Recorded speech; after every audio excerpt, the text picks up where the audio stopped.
Hello दोस्तों, तो आज का हमारा टॉपिक क्या होगा सोशियोलॉजी में। तो मैं पहले बताना चाहूँगी कि family and marriage and social structure में पूरी तरह से वीडियो डाल चुकी हूँ, उसका वन शॉट भी डाल चुकी हूँ। और आज से हम लोग देखेंगे पार्ट 1 होगा सोशल स्ट्रैटिफिकेशन, जिसको में पहला टॉपिक है आपका इंट्रोडक्शन, कैरेक्टरिस्टिक और फॉर्म्स ऑफ स्ट्रैटिफिकेशन। और कोशिश करूँगी एक ही वीडियो में कवर करने की, तो आप लोग ज़रूर देखिएगा। और नोट्स भी मैं अच्छे से आपको प्रोवाइड करती हूँ। तो चलिए स्टार्ट करते हैं वीडियो को। और अगर पीछे वाला नहीं देखे तो प्लीज़ देख लीजिए, क्योंकि सोशियोलॉजी एक ऐसा सब्जेक्ट है जो कि स्कूल में आपको पढ़ा दिया जाएगा, नोट्स नहीं देते हैं टीचर। ये जब मैं भी पढ़ी थी हूँ तो आपको मैं भी पढ़ी थी सॉरी, तो मुझे पता है। तो इसीलिए मैं सोची कि आप लोग को नोट्स भी प्रोवाइड कर देती हूँ। तो चलिए देखते क्या है।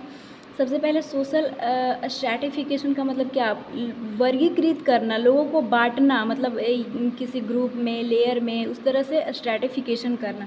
तो क्या है इसका इंट्रोडक्शन बोलता है कि social stratification means society categorization of its people into various strata और layer based on their income, race, education and power। जैसा कि मैं आपको पहले बताई कि लोगों को कई एक स्ट्रैटा में, लेयर में बांटा जाता है। किसके बेसिस पे बांटा जाता है, तो वो इसका जो बेसिस होता है वो किसके पास कितना इनकम है, उसका मतलब कितना एजुकेशन, कैसा एजुकेशन है, कैसा उसके पास पावर है, किसके पास पॉलिटिकल पावर होता है, किसके पास पैसा का पावर होता है। तो उसी सब को देखकर सोशल स्ट्रैटिफिकेशन किया जाता है।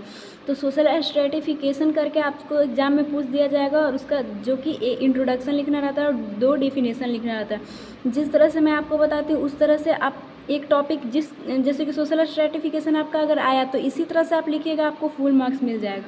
डिफिनेशन में इसका क्या है, the process by which individual and group are ranked more और लेस enduring hierarchy और status is known as stratification.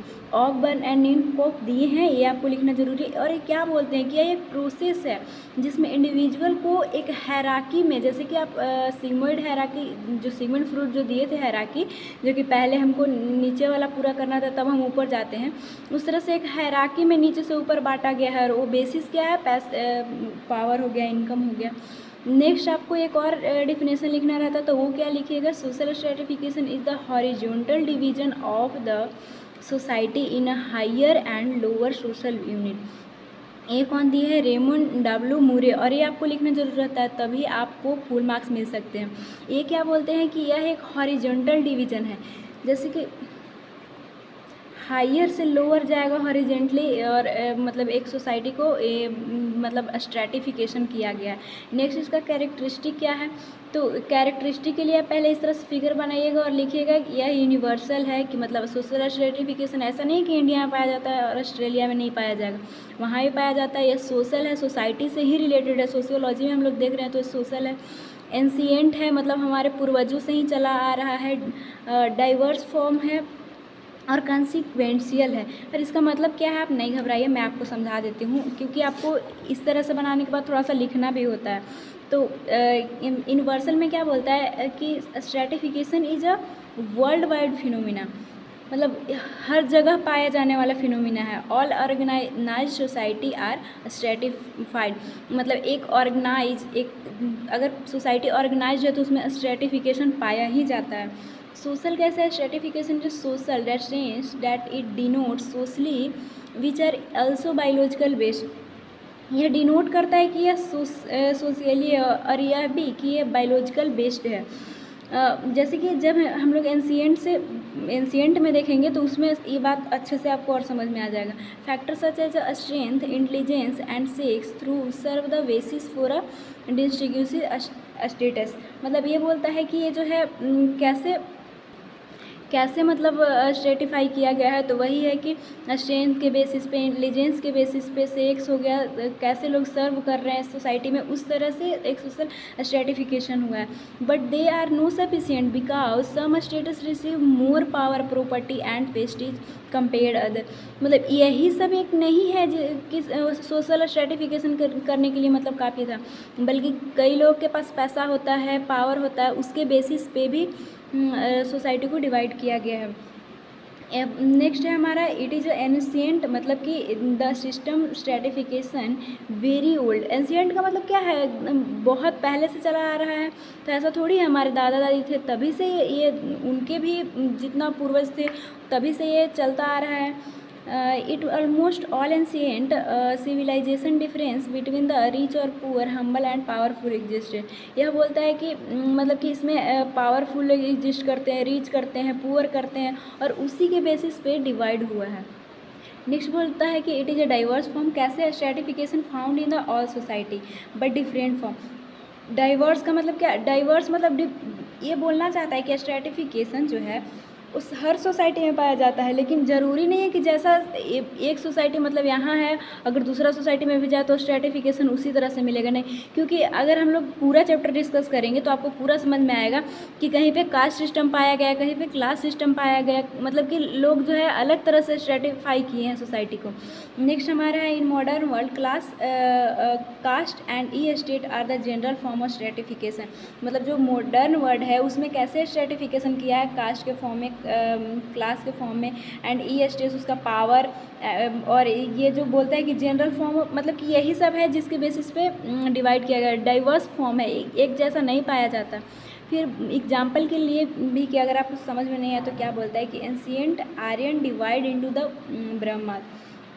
ये बोलता है कि जो आपको नहीं मतलब कि सोच रहे हुए कि डाइवर्स फॉर्म कैसे हुआ, तो देखिए जो हमारे पहले आर्यन जो एंशिएंट थे, पूर्वज थे, वो डिवाइड किए सोसाइटी को कि एक ब्राह्मण हो गया, क्षत्रिय हो गया, वैश्या हो गया और शूद्र हो गया। और वही जो एक एंशिएंट ग्रीक वाले जो थे, जो ग्रीक पूर्वज थे, वो डिवाइड किए फ्री मैन एंड स्लेव्स में।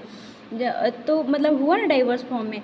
नेक्स्ट है इट इज़ अ कॉन्सिक्वेंशियल, मतलब इट आउंस कॉन्सिक्वेंस, मतलब क्या है, social stratification has a important consequence. कैसे, ए लाइफ चेंजेस भी है, लाइफ स्टाइल भी है। कैसे, include infant mortality, physical mental illness and separation and diverse. मतलब कि इसमें पाया जाता है कि इसमें इंक्लूड होगा इन्फेंट का मोर्टेलिटी, फिजिकल मेंटल इलनेस, सब इसमें इंक्लूड देख के मतलब सोशल स्ट्रेटिफिकेशन किया जाता है। फिर लाइफ स्टाइल कैसे मतलब सोशल स्ट्रेटिफिकेशन में हेल्प करता है। मोड ऑफ हाउसिंग, कि कैसा उसका घर है, कैसा उसके पास एजुकेशन है, जो हायर एजुकेशन होगा उसको अलग में रखा जाएगा, जो लोअर एजुकेशन है उसको अलग में रखा जाएगा। अ class system note any affect the life changes of individual but also his life style. मतलब अभी में भी आपको क्लास सिस्टम नहीं समझ में आए, लेकिन एक क्लास सिस्टम एक पूरा टॉपिक ही है, तब आप समझ जाइएगा। उसको लेकर ये बोल रहा है कि एक क्लास सिस्टम ना कि एक, बल्कि लाइफ चेंजेस से ही रिलेटेड है, बल्कि ये लाइफ स्टाइल से भी रिलेटेड है कि कैसा उसका एजुकेशन है, कैसा उसका हाउसिंग है, ये बोलना चाहता है। तो आपका इंट्रोडक्शन डिफिनेशन हो गया, कैरेक्टरिस्टिक हो गया। जब भी मैं आपको अपना सिलेबस दिखाती हूँ तो प्लीज़ आप स्क्रीनशॉट ले लीजिए, ताकि आपको जब नोट्स बनाए, तो ऐसे तो नोट्स मैं सीक्वेंस वाइज ही बनाई हूँ जो भी आपके सिलेबस में है, ताकि आपको हर चीज़ एक ही जगह मिल जाए। इसलिए मैं आपको बोल रही हूँ, अगर पीछे वाला वीडियो नहीं देखे तो वो भी देख लीजिए, आपको पूरा एक जगह पर नोट्स मिल जाएगा और समझाया हुआ भी मिल जाएगा। नेक्स्ट है फॉर्म ऑफ सोशल स्ट्रेटिफिकेशन। तो इसमें क्या होता है, sociologist have describe 4 major form of social stratification. उसमें क्या देते हैं, इस तरह से आपको फिगर बनाना है कि कास्ट होता है, क्लास होता है, ई स्टेट होता है, एंड स्लेवरी होता है। उसको में क्या है, कास्ट क्या है आप नहीं समझ पा रहे हो, मतलब कि फॉर्म्स, मतलब कैसे सोशल स्ट्रेटिफिकेशन बना है, तो उसमें कास्ट आता है। कास्ट क्या करता है, कास्ट आप जाति तो जानते होंगे, ज़्यादा इंडियन सोसाइटी में ही पाया जाता है। Caste is a hereditary endogamous social group birth into a specific group.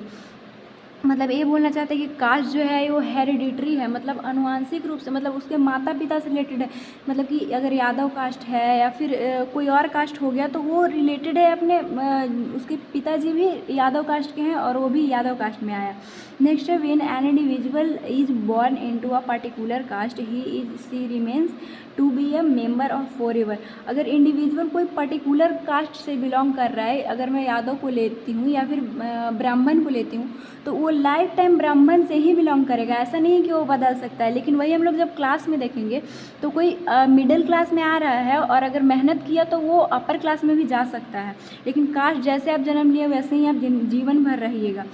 Caste system divide into Hindu for group. Hindu में कास्ट सिस्टम कैसे डिवाइड है, एक है ब्राह्मण में, वैश्या में, क्षत्रिय में एंड शूद्र में, जो कि जब हम लोग कास्ट सिस्टम पढ़ेंगे तो इसका पूरा अच्छे से मैं बताऊंगी कैसे ऑरिजिन हुआ है एक ब्राह्मण का, क्षत्रिय का। नेक्स्ट है आपका क्लास। तो एक class is a large scale grouping of people who share a common economic resources data typically influence their life style based wealth. एक क्लास सिस्टम क्या होता है कि ये जो है वो वेल्थ यानी धन पैसा कितना है उससे रिलेटेड जो है एक क्लास सिस्टम बनाया गया है। अगर क्लास सिस्टम को देखा जाए कैसे डिवाइड किया गया है, तो upper class, middle class and lower class में एक क्लास को डिवाइड किया गया है। और ये मॉडर्न जो भी अभी मॉडर्नाइजेशन है या फिर दूसरे हमारे इंडिया को छोड़कर अगर दूसरी जगह पे देखें तो ये क्लास सिस्टम ही पाया जाता है। कास्ट सिस्टम मोस्टली इंडिया में ही पाया जाता है। और क्लास सिस्टम और कास्ट सिस्टम आप अगर सिलेबस देखे होंगे तो वो अलग ही टॉपिक है और उससे क्वेश्चन आते ही आते हैं, तो उसको आप प्लीज़ ज़रूर देखिएगा। मैं एक सेपरेट वीडियो उन लोग दोनों के लिए लाऊंगी और वन शॉट वीडियो भी कोशिश करूँगी डाल दूँ ताकि आपका रिवीजन हो जाए। ये स्टेट क्या है, मतलब इस ये क्या है, it give much emphasis original birth status as well as wealth to possession. मतलब इसका ये मतलब है कि ये पावर से रिलेटेड है, पैसा से रिलेटेड है। Work on principle data each state has state remains will the right form of beginning until the end. ये बोलता है कि ये प्रिंसिपल पे काम करता है जो कि स्टेट है वो जो है रिमेन्स, ये जैसे बिगनिंग होता है वैसे ही इसका एंड होता है कि मतलब उसके पास कैसा पावर में वो जन्म लिया है, फिर वो कैसे मतलब अपना एक स्टेटस बनाया है, तो उस तरह से हो गया। स्लेवरी क्या है, स्लेवरी मतलब दास होता है। पहले के लोग ना मतलब ऐसा होता था कि एक आदमी को अपने ही जगह पे रख के मतलब उससे काम करवाते थे और उसका मतलब साइन वाइन करवा लेते थे कि यह मेरे यहाँ का दास हो गया, प्रॉपर्टी उसको समझ देते थे। Slavery is an extreme of inequality where and some of individual are literally on by other property. यही बोल रहा है कि मतलब लोगों को मतलब प्रॉपर्टी समझ लिया जाता था और उसके यहाँ काम करते थे। Reformative step finally lead toward eradication of the slavery system. अभी जो है वो इरेडिकेशन किया गया, हटाया गया स्लेवरी सिस्टम को। अब उतना नहीं देखे कोई दूसरे यहाँ रह के और दास बने, अब इस सिस्टम को हटाया क्योंकि ये गलत था, तो क्यों सोसाइटी में इसको रखा जाएगा। तो हम लोग एक सोशल स्ट्रेटिफिकेशन का इंट्रोडक्शन देख लिए, डिफिनेशन देख लिए, इसका कैरेक्टरिस्टिक क्या था कि मतलब ये पूरा यूनिवर्सल है, इसका कैसे कैसे मतलब एक किसके ऊपर बेसिस है। फिर इसका फॉर्म देखे जिसमें कि क्लास आया, ये स्टेट आया, कास्ट आया, फिर स्लेवरी आया, तो ये सब इसका फॉर्म था और ये बहुत ही ईजी है। तो आई होप कि ये पूरा वीडियो आपको समझ में आया होगा। और नेक्स्ट जो हमारा टॉपिक होगा वो आपके सिलेबस में है फंक्शन ऑफ स्ट्रेटिफिकेशन की, क्यों एक मतलब सोसाइटी को स्ट्रेटिफिकेशन किया गया, तो पार्ट 2 वीडियो रहेगा। तो आज के लिए बस इतना ही। Thanks for watching. वो वाला वीडियो भी आप ज़रूर देखिएगा।